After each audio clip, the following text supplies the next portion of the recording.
Hello guys! Welcome back sa akin channel. So for today's video guys, ituturo ko sa inyo kung paano ba magbayad ng SSS loan natin sa GCash account natin. So first, kailangan mag-login muna tayo sa ating online account sa SSS.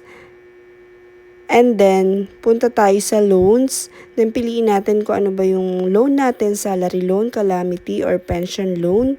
So, punta tayo sa akin kasi is salary loan. And then, yan. Andyan yung loan account number. I-check nyo yan. Pwede nyo i-copy. And then, kung magkano yung babayaran nyo. Ito yung example.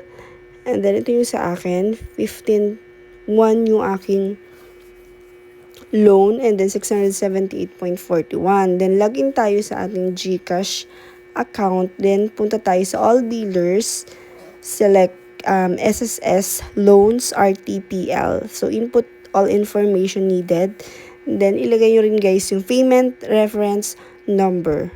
So ayan, fill out nyo lang yan. So nag-iiba yung PRN lang, pero yung account number sa loan, iisa lang yun guys. Nag-iiba yung PRN lang.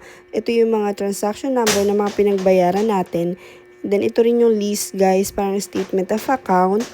Diyan, lalabas din dyan kung nabayaran din natin guys. Nagle-less dito. And then yung interest lalabas din dyan.